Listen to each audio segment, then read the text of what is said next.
lo que te voy a decir hasta los tiempos finales. Sella el libro hasta el tiempo del fin, que es el tiempo en que tú y yo estamos viviendo. Muchos correrán de aquí para allá y la ciencia aumentará. Versículo 9. Él respondió: anda, Daniel, estas palabras están selladas. ¿Hasta cuándo? Hasta el tiempo del fin. Muchos serán limpios, emblanquecidos, purificados. Los impíos irán de mal en peor, o sea, procederán impíamente, y ninguno de los impíos entenderá. Pero los entendidos comprenderán. Se necesita entendimiento para comprender las cosas espirituales. Entonces, el libro del Apocalipsis no es un libro para la gente del pueblo común y corriente. Tú puedes tener 5 premios Nobel y ser maestro en ciencias políticas, doctor en filosofía y letras y graduado en Oxford o en Harvard, y vienes a la Biblia y te estrellas contra la mente de Dios. Porque la mente humana tiene un límite, y los que quieren atravesar ese límite y tratar de comprender más allá de ese límite, se vuelven locos. Así tan sencillo. Y así tenemos Carlos Marx, tenemos a el padre de la psicología, ¿verdad?, a Freud, tenemos a Friedrich Nietzsche, el padre del ateísmo del siglo pasado. Nietzsche influyó en Hitler, en Lenin, en Mussolini, en Stalin y en todos los Mao, y todos los dictadores del siglo pasado fueron influenciados por Carlos Darwin y por Friedrich Nietzsche. ¿Cómo acabó el padre del ateísmo? Loco, en un manicomio, y se volvió homosexual antes de morir. Carlos Marx, pobrecito, ¿verdad?, murió en la pobreza, aunque era un hombre sincero, que postuló una doctrina hegeliana junto con Federico Engels.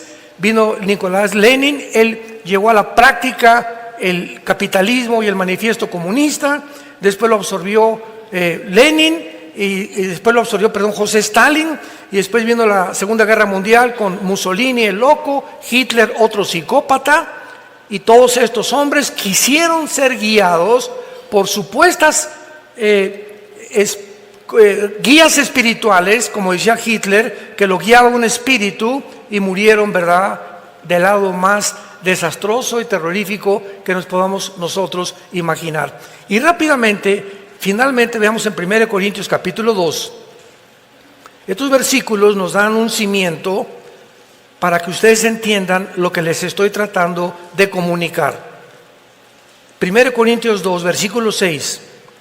Dice Pablo: sin embargo, hablamos sabiduría entre los que han alcanzado, ¿qué cosa? Un cristiano no maduro es un cristiano que todavía no entiende Apocalipsis, ni Daniel, ni Ezequiel, ni Zacarías, ni Malaquías, y tiene 5 o 10 años el cristiano y no sale de Juan 3:16. Se llama la leche. Ahora, ¿por qué una persona cristiana que tiene 5, 8, 10 años en Cristo no entiende las cosas profundas de la mente de Dios? Por la falta del estudio diligente y su falta de relación diaria en comunión con la Biblia y con el Señor Jesucristo.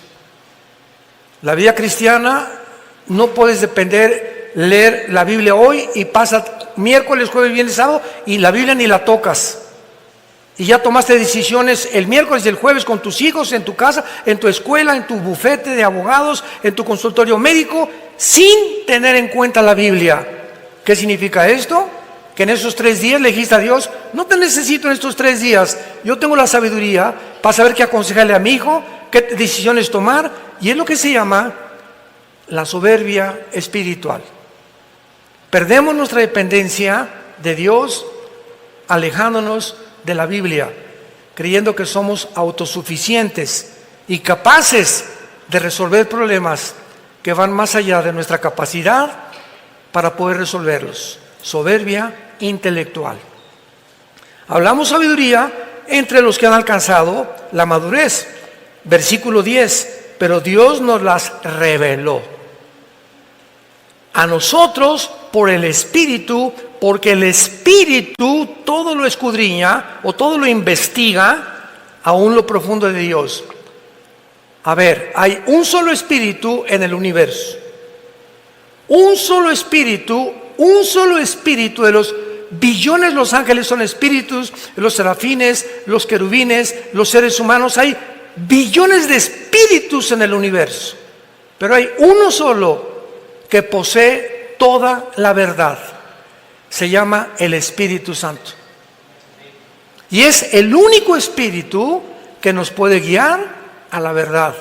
Y el Espíritu Santo siempre va a usar las Sagradas Escrituras. ¿Ves la importancia de tener contacto con la Biblia? Porque te desligas de la Biblia, la dejas de leer, la dejas de estudiar, no te discipulas, pierdes el camino así. Somos como ovejas que necesitamos un pastor. No hay un solo animal en el mundo que necesite un pastor y que nunca verá sin un pastor más que las ovejas. Escúchame, ¿sabes por qué? Porque escogió Dios a las ovejas como el animal para compararnos con nosotros. No escogió al perro, ni al rinoceronte, ni al caballo, ni a ningún animal. Dios escogió a las ovejas porque son los animales más brutos. Ya te sentiste ofendido, ¿verdad? Son los animales más ciegos. Son los animales más torpes. Son los animales más indefensos de todos los animales que Dios creó. Una oveja no tiene la capacidad de defenderse. Los conejos corren, todos tienen de alguna manera de huir del peligro. Pero las ovejas son indefensas. Deliberadamente la Dios creó para que necesitaran un pastor. Así que nosotros somos igual de semiciegos. Las ovejas no ven de aquí a 5 o 6 metros, pero cuando oyen el cayado del pastor que golpea, sí oyen, no ven, pero oyen. Nosotros no vemos a Jesús, pero lo oímos a través de su palabra. No necesitamos ver a Jesús. Cuando prestas oído a su palabra como las ovejas, oyen el ruido, las ovejas siguen el golpeteo del bastón del pastor con las piedras. A una oveja la metes a un barril en reversa y ahí está. Y en lugar de que se eche en reversa o que salga, ahí se queda la bruta. Son tan indefensas que ni siquiera pueden recurrir a salir o meterse, igual que los seres humanos. Tengo un problema, voy al psicólogo, la doctora Corazón, Walter Mercado, los astrólogos, espiritismo, un chamán, un brujo. Somos tan tontos de creer que hay alguien en el mundo que nos puede ayudar, menos Dios. Así de tercos somos los seres humanos. Ahora entiendes por qué solo el Espíritu que conoce las cosas profundas de Dios es el que te puede guiar a la verdad. Y finalmente dice el versículo 14, 1 Corintios 2, el hombre natural, o sea, el que no tiene al Espíritu Santo, no percibe las cosas que son del Espíritu de Dios. Porque para él son locura. ¿Por qué qué? Porque no las puede entender. Porque se han de discernir espiritualmente. Viene un niño, Alberto Einstein, en este caso soy yo. Mr. Einstein, ¿qué significa la fórmula E igual a mc al cuadrado? Chamaco menso, 6 años de edad. ¿Tú quieres, Pepito, que yo te explique que la energía es igual a la masa por la velocidad de la luz al cuadrado? ¿Qué dijo? Eso es lo que es la fórmula de la relatividad, la que completamente transformó en 1943 la física y se incluyó la ley de la relatividad como la 4ª dimensión. Pero Pepito, mira, por más que te explique lo de la velocidad, lo de la energía sobre la masa por la velocidad de la luz al cuadrado, etcétera, no lo vas a entender. ¿Por qué? Porque tu cerebrito no está desarrollado. Entonces tienes que aprender la A, la B, la C, la D, y conforme vayas creciendo, aritmética, matemáticas, raíz cuadrada, cálculo diferencial, el cálculo cuántico, etcétera, etcétera. Cuando crezcas, entenderás las cosas que no entendías cuando eras niño. Así es la vida espiritual. Hay muchos en la iglesia que son niños. Y vienen a la Biblia y por más que la leen, no entienden muchas cosas que ya deberías entender. Porque no las entiendes, porque no te gusta estudiar la Biblia diligentemente. Bueno, pues vamos al Apocalipsis y veamos claramente, después de haber examinado la clave, que el Apocalipsis es un libro de las cosas que sucedieron en el tiempo de Juan, en el tiempo de la iglesia que es la que vivimos, y todas las cosas futuras que van a suceder en el tiempo en que tú y yo estamos viviendo.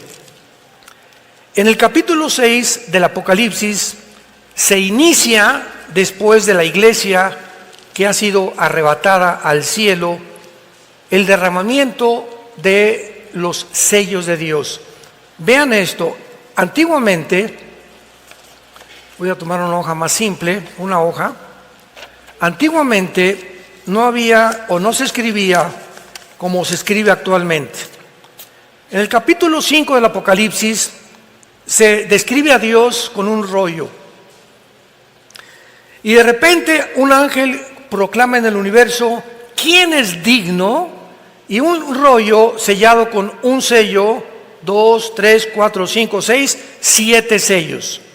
Antiguamente, si yo le quería mandar un mensaje a mi patrón o a mi compadre o a alguna persona, le ponía una cera y en el anillo personal de mi familia lo ponía así, que sellaba, y cuando recibía la persona, mi destinatario, el rollo, sabía que venía de mí y que no era una falsificación. Entonces se sellaban las cartas con sellos de cera. Entonces se describe a Dios con un libro o con un papiro sellado 7 veces. Pero se proclama en el universo, ¿quién es digno en todo el universo? ¿Será la Madre Teresa? ¿Abraham? ¿Isaac? ¿Jacob? ¿San José? ¿Cirindano? ¿San Cleotilde? ¿San Agustín? ¿Habrá alguien en los querubines, los serafines, que puedan desatar los sellos? Y se contestó, no hay nadie en el universo digno de abrir los sellos que contienen los 21 juicios de Dios sobre el mundo en el tiempo futuro que estamos viviendo. Y finalmente, el apóstol Juan, que estaba viendo toda esta escena en el cielo, dice, pero vi uno como el Cordero de Dios, que se acercaba al trono de Dios y el Padre le entregaba a Jesucristo, ya resucitado por haber vencido la muerte, vencido a Satanás y vencido el pecado. Él es el único digno de que pueda desatar los sellos. Y dentro de los 7 sellos se encuentran 7 trompetas y 7 copas. Así que los 7 sellos contienen todos los juicios de Dios. Y se abre el primer sello, capítulo 6, versículo 1, un caballo blanco, que simboliza la entrada del anticristo pacíficamente al mundo, convergiendo con Daniel 9:27, confirmando un pacto con los judíos para poder durante 7 años garantizarles a los judíos la protección de sus enemigos. Así comienza la tribulación. La tribulación no comienza con el rapto de la iglesia. El rapto de la iglesia puede ser hoy, en la noche, mañana, dentro de un mes, y puede pasar entre el rapto de la iglesia y la confirmación del anticristo 1 año, o 6 meses, o 3 años. O sea, el rapto no es así, y después inmediatamente al otro día comienza la tribulación. Puede haber un periodo intermedio entre el rapto y el inicio de la tribulación, donde todavía Dios continuará después del rapto, otorgando su gracia para que muchos acepten a Jesucristo, que entrarán a la tribulación, desde luego, y posiblemente sean bastantes de los 144,000 judíos sellados que aparecen en el capítulo 7. Entonces Cristo quita el primer sello y aparece un caballo blanco.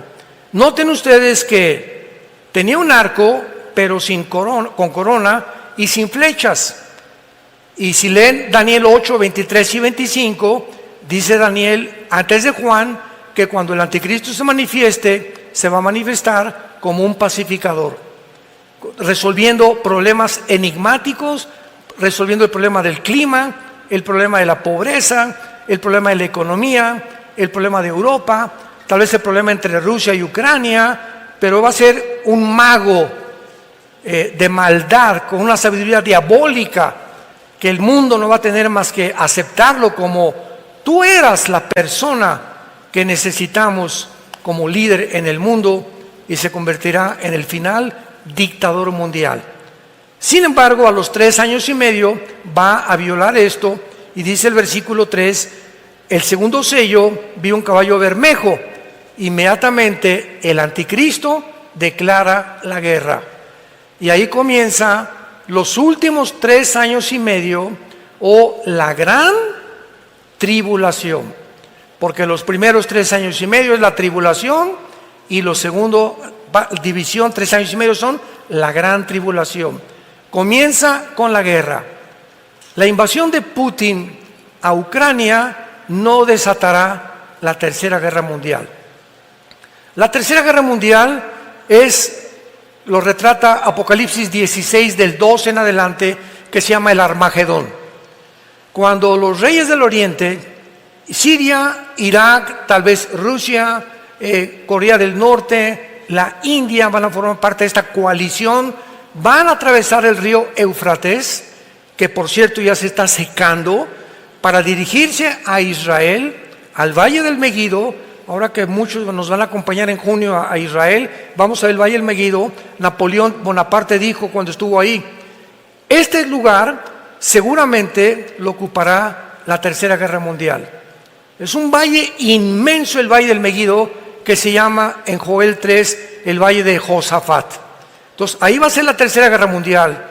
Para que la Tercera Guerra Mundial se realice faltan 2 o 3 guerras más, que tal vez nosotros vayamos a ver.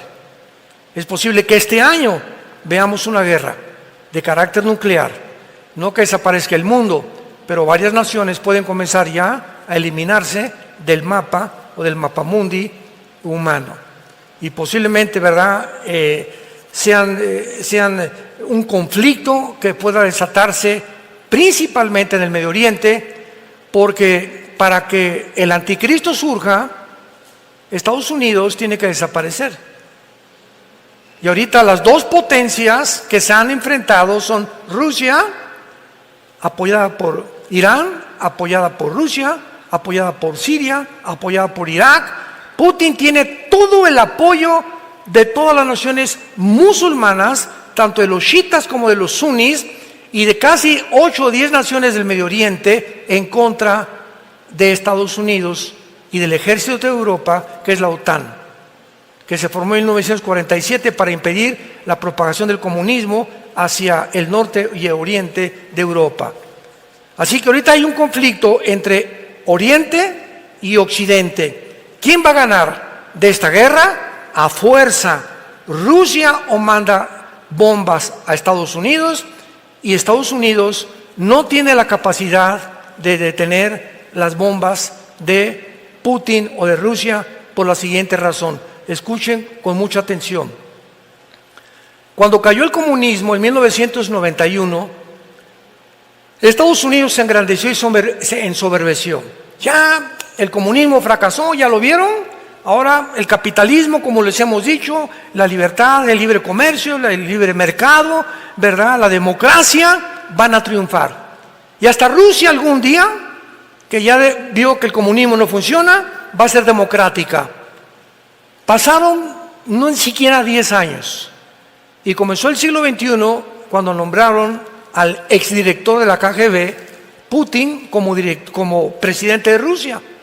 Y Putin surge como exdirector de la KGB como el estratega militar número 1 de la humanidad. Ese chaparrito peloncito que tú ves, que es judoka, cinta negra en judo, y que todos los 3 veces a la semana se mete un agua con hielos, y que tiene una condición física extraordinaria, es el estratega militar número 1 en el mundo. Y entonces invade Ucrania porque ve que están rodeando la OTAN a Ucrania con tanques de guerra, y el día que llegaran los de la OTAN a poner misiles en Ucrania apuntando a Moscú, se acababa Rusia. ¿Por qué? Porque en 15 minutos un misil de Ucrania a Moscú llega en 15 minutos y acabarían con Rusia. No lo iba a permitir Putin. Bueno, ustedes ya saben todo este relajo que hubo, ¿verdad? Los Estados Unidos, no podemos permitir esto, sanciones económicas que fracasaron. Europa se hundió más, el dólar se hundió más todavía, porque el rublo y el yuan de China se fortalecieron al rublo ruso, Irán fortaleció con el petróleo a Rusia, y Rusia no le han hecho absolutamente nada las sanciones económicas. Además, Rusia actualmente es la potencia mundial con el mayor armamento nuclear, que no tiene ni Estados Unidos, ni China, ni Corea del Norte, ni ninguna nación del mundo. El armamento nuclear que tienen los rusos supera. Estados Unidos tiene navíos, portaaviones, aviones F-35 de combate, lo que tú me quieras mencionar. Pero la capacidad nuclear de Rusia nadie la supera. ¿Por qué? El presidente Biden tiene un portafolio que contiene los códigos para poder desatar una guerra mundial. Y vamos a suponer que le hablan al presidente Biden. Vemos en los satélites que hay una bomba que salió, parece que o de Corea del Norte o de Rusia, no estamos muy seguros, pero ella va volando a una velocidad supersónica, como el Poseidón, que es la nueva arma de Rusia. Este misil que Rusia enviará a Estados Unidos tardaría 23 o 24 minutos en llegar a Washington o a Nueva York. 23 o 24 minutos. En el portafolio que tiene el presidente de Estados Unidos, tiene que abrirlo y tiene que apretar un botón, dando la orden al ejército, a la Fuerza Aérea y a la Marina de que abran las compuertas para las armas nucleares y contesten el fuego nuclear contra Rusia. Sin embargo, al presidente Biden le tardaría 5 minutos en dar esa orden. Desde el momento que le comunican, abre el portafolio, le dan el código, porque él no tiene el código, es un general que siempre lo acompaña, y ya con el código, y más que ahorita ya el presidente Biden está medio senilidad mental, ¿verdad? Ya tiene reacciones que ya no son normales. ¿Cuánto tardaría? Esos 5 minutos no le bastarían a Estados Unidos para impedir que Rusia explotara su primer misil en Washington o en Nueva York. Además de esto, Rusia tiene un submarino que se llama el Poseidón, que no lo tiene nadie, ninguna armada del mundo entero. Este submarino es indetectable, no se puede rastrear, porque casi todos por medio de ondas del sonido, pues se detectan, ¿verdad? Hay 5 submarinos Poseidón en el Atlántico apuntando a Washington y 5 en el Golfo, en el mar Pacífico apuntando a Los Ángeles y a todo el área occidental de Estados Unidos. Estos submarinos, Estados Unidos ahorita no sabe dónde están. Así que de cualquier manera que sigan arrinconando a Putin, porque también es un monstruo, ¿verdad? Porque han hecho barbaridad y tremenda. No estamos defendiendo a nadie, estamos presentando la realidad. En el momento en que él decida, borra a Estados Unidos del mapa en medio minuto. Solamente neutralizando Washington y Nueva York, se acaba la Casa Blanca, se acaba Estados Unidos. La bolsa de valores desaparece, desaparece la Casa Blanca, desaparecen los senadores, desaparece todo el movimiento político y económico de la nación que hace más de 75 años ha tenido el liderazgo mundial. Y esta es la guerra que el anticristo desarrollará. Estados Unidos no puede permanecer si el anticristo va a surgir como el próximo líder mundial. Él no puede tener competencia. Rusia aparece en Ezequiel 38, la China aparece en Apocalipsis 9 y en Apocalipsis 16. Así que sabemos, de todas esas naciones ahorita, los que van a sobrevivir va a ser Irán, va a ser Turquía, va a ser la Rusia, va a ser la China y las naciones del Medio Oriente. Europa y Querétaro se borrarán del mapa. ¿Por qué lo digo esto? Vayamos en Apocalipsis 6, versículo, a ver el cuarto sello. Apocalipsis 6, versículo 8. Veamos lo que hace 2600 años profetizó la Biblia. Y todo tiene una conceptualidad, un sentido común, una lógica tan grande.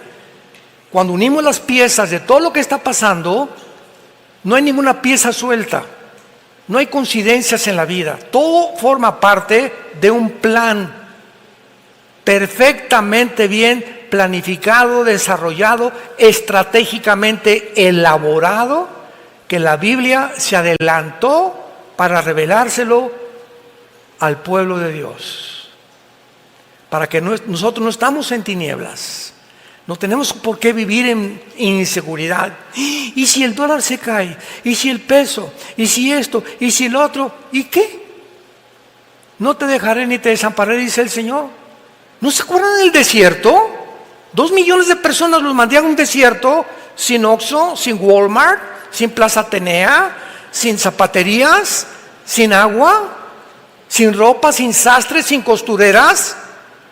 Casi 40 años, Deuteronomio capítulo 8, y los afligí para probarlos y demostrarles que en medio de un mundo completamente como es el desierto, la vida de un desierto, donde puras lagartijas tienes todos los días para ver nada más, ni televisión ni nada, su vestido no envejeció, sus pies no se hincharon, porque yo soy Dios que los sostengo con la diestra de mi poder. ¿Por qué tenemos miedo, pueblo de Dios? Pase lo que pase. Si Él sostuvo tanta gente sin nada, ahora pase lo que pase en el mundo, Dios tiene más poder todavía, porque su Hijo resucitó entre los muertos y vive dentro de ti. Y nos dejó su libro para que pudiéramos aprender de este libro las maravillas que nos esperan en este mundo después que todo desaparezca. Dice Apocalipsis 6, versículo 8, miré un caballo amarillo, léanlo con mucha atención, y el que lo montaba tenía por nombre Muerte, y el Hades, o sea, el infierno, le seguía. Y le fue dada potestad sobre, ¿cuántos?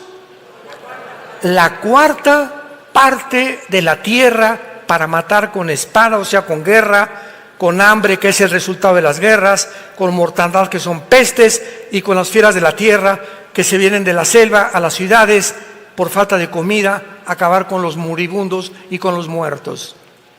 ¿Cuántos habitantes hay en el mundo ahorita? 8,000 millones. Le quitamos la cuarta parte, ¿cuántos son? 2,000 millones. Estamos comenzando apenas. Las primeras guerras morirán 2,000 millones de personas. ¿Tienes idea de cuál es esto? Para que tengas una ligera idea, desde Alaska hasta la Patagonia en Argentina, todo el continente americano, Canadá, Estados Unidos, México, Panamá, Guatemala, hasta la Patagonia, habemos 1,100 millones de seres humanos. Aquí está diciendo que al principio morirán 2 continentes enteros, iguales al continente americano de personas. Y como en la Biblia no aparece Estados Unidos ni Querétaro, ni México, ni ninguna nación, solamente encuentras en la Biblia, al final de los tiempos, naciones del norte de África y del Medio Oriente, y algunas de Asia Central, nada más. Lo que nos da a entender que después de que caiga Estados Unidos, desaparecerá todo el continente americano, tú y yo. Pero ya no vamos a estar aquí nosotros. Así que adiós, ya nos vemos al ratito, Adiós mundo cruel, ya nunca te veré, como dice la canción.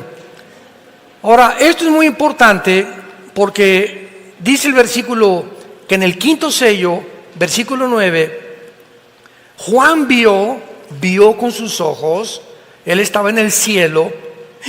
¿Con qué ojos vio? Cuando Juan fue llevado al cielo para escribir el Apocalipsis y ver lo que pasaba en el mundo, la carne y la sangre, dice la Biblia, no pueden heredar el reino de Dios, porque con nuestro cuerpo la dimensión del cielo es otra dimensión que no está diseñada para que respiremos, ni vivamos, ni comamos allá como aquí en la tierra. Aquí de la atmósfera para abajo hay una capa de ozono y de aire compuesta por 93% de nitrógeno, oxígeno y algunos gases. Ahorita respiro y gracias a este aire, y qué bueno que no traigo pañal, ni bozal en la boca, este aire que respiro es el que le da vida a mis neuronas del cerebro. Y el momento que dejo de respirar, se me baja mi sistema inmune, afecto mis neuronas, que son irreversibles, el daño para siempre. Yo no me quiero meter en eso. El que tenga entendimiento, que entienda lo que les quiero decir. Pero es increíble que podamos nosotros ver que allá Juan en el cielo ve con otros ojos, que son los ojos espirituales. Los oídos de Juan no eran físicos, eran espirituales. ¿Qué les quiero decir? Que cuando Juan estuvo en el cielo, vio a los muertos. Versículo 9. Vi bajo el altar las almas de los que habían sido muertos por la palabra de Dios y por el testimonio, o sea, los mártires. Cuando morimos, no hay reencarnación, no hay purgatorio, no hay limbo, inventos de los seres humanos y de las religiones. Tú te mueres hoy en la noche y acabó para toda la eternidad tu futuro y serás condenado o vivirás con Jesús en el cielo. No hay lugares intermedios, no hay tiempo de arrepentirte ya ni de pedir perdón. Se acabó el tiempo de la gracia. De Dios nadie puede ser burlado. Por eso cuando oigas su voz, no te endurezcas. Hoy es esta tarde, a muchos Dios le está hablando para que se arrepientan de sus vidas y vengan a la cruz. Antes que salgas por esa puerta, Dios no lo quiera, que hoy mismo te mueras, o mañana, o pasado, y por tu endurecimiento te condenes eternamente en el infierno. ¿Qué les quiero decir con esto?